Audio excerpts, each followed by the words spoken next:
Hi ಎಲ್ಲರಿಗೂ ನಮಸ್ಕಾರ. ನಾನು ಇವತ್ತೊಂದು ತುಂಬ ಟೇಸ್ಟಿಯಾಗಿರೋ ಕ್ಯಾಪ್ಸಿಕಮ್ ಮಸಾಲ ತೋರಿಸ್ತಾ ಇದ್ದೀನಿ. ತುಂಬ ಚೆನ್ನಾಗಿರುತ್ತೆ ಈ ಗ್ರೇವಿ. ಚಪಾತಿಗೆ, ದೋಸೆಗೆ, ಅಕ್ಕಿ ರೊಟ್ಟಿಗೆ, ಹಾಗೆ ಅನ್ನಕ್ಕೆ ಕೂಡ ಕಲಿಸ್ಕೊಂಡು ಊಟ ಮಾಡ್ಬೋದು, ಅಷ್ಟು ಚೆನ್ನಾಗಿರುತ್ತೆ. ನಾನು ಅದಕ್ಕೆ ಇಲ್ಲಿ ಒಂದು 3 ಸ್ಪೂನು ಕಡಲೆಕಾಯಿ ಬೀಜ ತೊಗೊಳ್ತಾ ಇದ್ದೀನಿ. ಅದನ್ನು ಸ್ವಲ್ಪ ಹುರ್ಕೊಳ್ಬೇಕಾಗತ್ತೆ.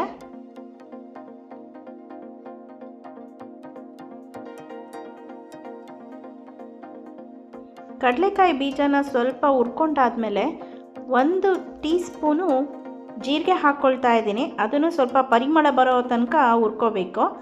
ಆಮೇಲೆ ಒಂದು ಅರ್ಧ ಟೀ ಸ್ಪೂನು ಬಿಳಿ ಎಳ್ಳು ಹಾಕ್ಕೊಳ್ತಾ ಇದ್ದೀನಿ. ಅದನ್ನು ಸ್ವಲ್ಪ ಹುರ್ಕೋಬೇಕಾಗತ್ತೆ. ಎಳ್ಳು ಚಿಟಪಟ ಅಂತ ಸೌಂಡ್ ಬರುತ್ತೆ ಅಲ್ಲಿ ತನಕ.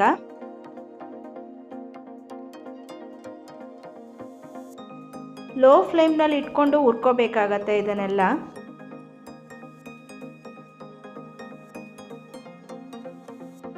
ಈಗ ಇದನ್ನೆಲ್ಲ ಹುರ್ಕೊಂಡಾಗಿದೆ. ಒಂದು ಬೌಲಿಗೆ ಹಾಕ್ಕೊಂಡು ತಣ್ಣಗಾಗೋದಕ್ಕೆ ಬಿಡೋಣ.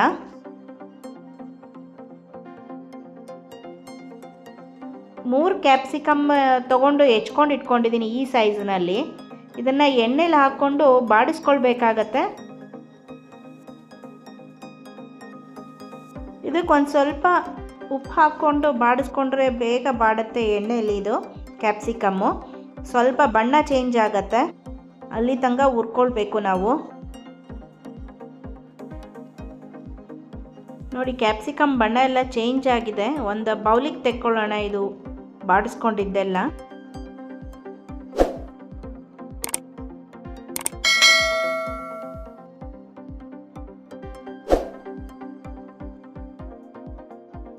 ನೋಡಿ, ಒಂದು ಬೌಲಿಗೆ ತೆಕ್ಕೊಂಡಿದ್ದೀನಿ. ಈಗ ಇದೇ ಎಣ್ಣೆಗೆ ಒಂದು 4 ಹಸಿಮೆಣ್ಸಿನ್ಕಾಯಿನ ಮುರಿದು ಹಾಕ್ಕೊಳ್ತಾ ಇದ್ದೀನಿ. ಇದನ್ನು ಸ್ವಲ್ಪ ಹುರ್ಕೋಬೇಕಾಗತ್ತೆ.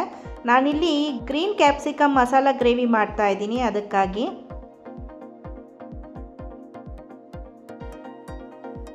ಇದನ್ನು ಕೂಡ ಬಾಡಿಸ್ಕೊಂಡು ಒಂದು ಬೌಲಿಗೆ ತೆಕ್ಕೊಳ್ಳೋಣ. ಇಡೀ ಮೆಣಸಿನ್ಕಾಯಿ ಹಾಕ್ಕೊಂಡ್ರೆ ಸಿಡಿಯೋ ಚಾನ್ಸಸ್ ಇರುತ್ತೆ, ಹಾಗಾಗಿ ಮುರಿದು ಹಾಕ್ಕೊಂಡಿದ್ದೀನಿ ಇಲ್ಲಿ.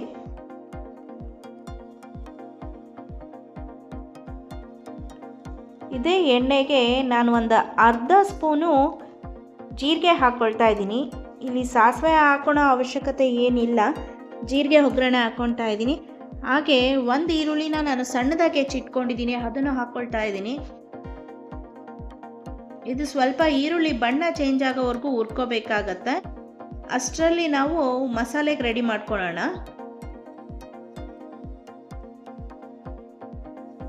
ಒಂದು ಅರ್ಧ ಇಂಚು ನಾನಿಲ್ಲಿ ಶುಂಠಿ ಹಾಕ್ಕೊಳ್ತಾ ಇದ್ದೀನಿ ಸಣ್ಣಗೆ ಹೆಚ್ಚಿ. ಒಂದು 10 ಬೆಳ್ಳುಳ್ಳಿ ಕಾಳು ಹಾಕ್ಕೊಳ್ತಾ ಇದ್ದೀನಿ. ಹಾಗೆ ಹುರಿದಿಟ್ಕೊಂಡಿದ್ವಲ್ಲ ಒಂದು 4 ಹಸಿಮೆಣ್ಸಿನ್ಕಾಯಿ, ಅದನ್ನು ಹಾಕ್ಕೊಳ್ತಾ ಇದ್ದೀನಿ. ಒಂದು ಸ್ವಲ್ಪ ತೆಂಗಿನಕಾಯಿ ಚೂರುಗಳನ್ನ ಹಾಕ್ಕೊಳ್ತಾ ಇದ್ದೀನಿ. 1 ಸ್ಪೂನು ಧನಿಯಾ ಪುಡಿ ಹಾಕ್ಕೊಳ್ತಾ ಇದ್ದೀನಿ. ಒಂದು ಸ್ವಲ್ಪ ಕೊತ್ತಂಬರಿ ಸೊಪ್ಪು ಹಾಕ್ಕೊಳ್ತಾ ಇದ್ದೀನಿ. 1 ಇಂಚ್ ಚಕ್ಕೆ, ಒಂದು 4 ಲವಂಗ ಹಾಕ್ಕೊಂಡಿದ್ದೀನಿ. ಈಗ ಇದಿಷ್ಟನ್ನು ರುಬ್ಕೊಂಡು ಬರಬೇಕು. ನೋಡಿ, ರುಬ್ಕೊಂಡು ಬಂದಿದ್ದೀನಿ. ಇದು ರುಬ್ಬಿದಂಥ ಮಸಾಲ ಈಗ ರುಬ್ಕೊಂಡು ಬಂದ್ವಲ್ಲ ಅದು. ಈ ಪಕ್ಕದಲ್ಲಿ ಇರೋದು ಕಡಲೆಕಾಯಿ ಬೀಜ, ಜೀರಿಗೆ, ಎಳ್ಳು ಹುರ್ಕೊಂಡು ಪುಡಿ ಮಾಡ್ಕೊಂಡಿದ್ದೀನಿ. ಸ್ವಲ್ಪ ರುಚಿಗೆ ಬೆಲ್ಲ ತೊಗೊಂಡಿದ್ದೀನಿ. ಹಾಗೆ ಹುಚ್ಚೆಳ್ಳಿನ ಪುಡಿನ ತೊಗೊಂಡಿದ್ದೀನಿ. ಹುಚ್ಚೆಳ್ಳನ್ನ ಹುರಿದುಬಿಟ್ಟು ಪುಡಿ ಮಾಡಿ ಇಟ್ಕೊಂಡಿದ್ದೀನಿ. ಹಾಕಿದ್ರೆ ಪಲ್ಯ ತುಂಬ ಟೇಸ್ಟಿಯಾಗಿರುತ್ತೆ. ಯಾವುದೇ ಪಲ್ಯಕ್ಕೆ ಹಾಕಿದ್ರೂ ತುಂಬ ರುಚಿಯಾಗಿರುತ್ತೆ. ಹಾಗೆ ಸ್ವಲ್ಪ ಹುಣಸೆಹಣ್ಣಿನ ರಸ ತೊಗೊಂಡಿದ್ದೀನಿ.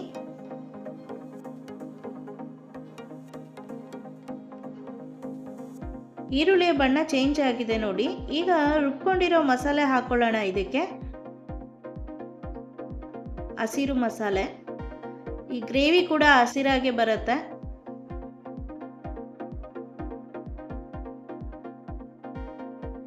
ಇದು ನೀರು ಹಾಕೋ ಅವಶ್ಯಕತೆ ಇಲ್ಲ. ಈಗ ಇದನ್ನ ಸ್ವಲ್ಪ ಹಾಗೆ ಎಣ್ಣೆಯಲ್ಲಿ ಹುರ್ಕೋಬೇಕಾಗತ್ತೆ.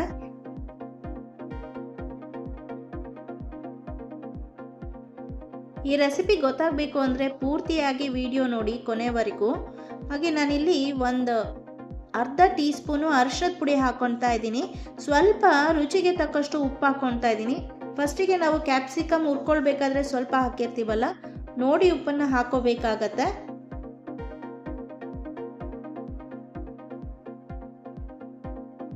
ಈ ರೆಸಿಪಿನ ಟ್ರೈ ಮಾಡಿ ಹಾಗೆ ಕಮೆಂಟ್ ಮಾಡಿ ಹೇಗಾಗಿತ್ತು ಅಂತ ಅಂದು. ನಾನಿಲ್ಲಿ ಹುಣಸೆ ಹುಳಿನ ಹಾಕ್ಕೊಳ್ತಾ ಇದ್ದೀನಿ ಒಂದು ಸ್ವಲ್ಪ.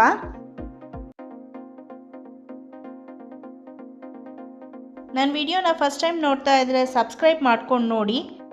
ನೋಡಿ, ಈಗ ರುಬ್ಬಿದಂಥ ಮಸಾಲೆ ಇತ್ತಲ್ಲ, ಆ ಬೌಲಲ್ಲಿ ಒಂಚೂರು ನೀರು ಹಾಕ್ಕೊಳ್ತಾ ಇದ್ದೀನಿ.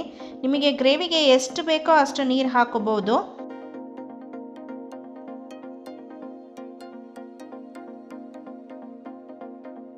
ಒಂದು ಸ್ವಲ್ಪ ಬೆಲ್ಲ ಹಾಕ್ಕೊಳ್ತಾ ಇದ್ದೀನಿ. ಇದು ಆಪ್ಷನಲ್ಲು, ಬೇಕಾದರೆ ಹಾಕೋಬಹುದು, ಇಲ್ಲಾಂದರೆ ಸ್ಕಿಪ್ ಮಾಡ್ಬೋದು. ಹಾಗೆ ಹುರಿದಿಟ್ಕೊಂಡಿರೋವಂಥ ಕ್ಯಾಪ್ಸಿಕಮ್ನ ನಾನಿಲ್ಲಿ ಹಾಕ್ಕೊಂಡು ತಿರುಗಿಸ್ಕೊಳ್ತಾ ಇದ್ದೀನಿ.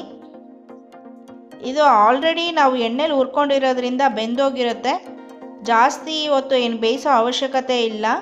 ಫ್ಲೇಮ್ನ ಲೋ ಫ್ಲೇಮ್ನಲ್ಲಿ ಇಟ್ಕೊಂಡ್ರೆ ಸಾಕು. ಹಾಗೆ ಕಡಲೆಕಾಯಿ ಬೀಜ, ಜೀರಿಗೆ, ಎಳ್ಳು ಪುಡಿ ಮಾಡ್ಕೊಂಡಿದ್ನಲ್ಲ, ಇದನ್ನು ತರಿಯಾಗಿ ಪುಡಿ ಮಾಡ್ಕೊಂಡಿದ್ದೀನಿ. 2 ಸ್ಪೂನ್ ಹಾಕ್ಕೊಳ್ತಾ ಇದ್ದೀನಿ. ಇನ್ನು ಮಿಕ್ಕಿದ್ದು ನೀವು ಬೇರೆ ಪಲ್ಯಕ್ಕೆ ಯಾವುದಕ್ಕಾದ್ರೂ ಯೂಸ್ ಮಾಡ್ಕೋಬೋದು.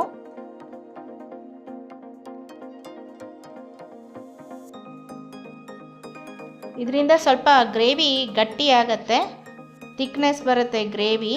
ಸ್ವಲ್ಪ ತಿರುಗಿಸ್ಕೊಂಡಾದ್ಮೇಲೆ ಹುಚ್ಚೆಳ್ಳು ಅಥವಾ ಗುರೆಳ್ಳನ್ನು ಹುರಿದ್ಬಿಟ್ಟು ಪುಡಿ ಮಾಡಿಟ್ಕೊಂಡಿದ್ನಲ್ಲ, ಇದು ಕೂಡ ತುಂಬ ನೈಸ್ ಪುಡಿ ಮಾಡ್ಕೊಳೋ ಅವಶ್ಯಕತೆ ಇಲ್ಲ.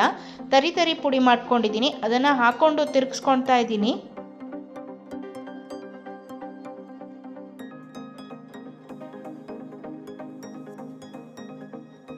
ಈಗ ಒಂದು 5 ನಿಮಿಷ ಲೋ ಫ್ಲೇಮ್ನಲ್ಲಿ ಲಿಡ್ನ ಮುಚ್ಚಿ ಬಿಡೋಣ.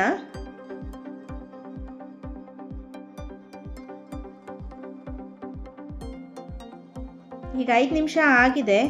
ಮೇಲ್ಗಡೆ ನೋಡಿ ಎಣ್ಣೆ ಬಿಟ್ಕೊಂಡಿದೆ. ಇದು ನಾವು ಕಡಲೆಕಾಯಿ ಬೀಜದ ಪುಡಿ ಹಾಕಿದ್ವಲ್ಲ, ಅದರದ್ದು ಎಣ್ಣೆ ಅದು. ಸ್ವಲ್ಪ ಕೊತ್ತಂಬರಿ ಸೊಪ್ಪು ಹಾಕಿ ಡಿಶ್ ಔಟ್ ಮಾಡೋಣ.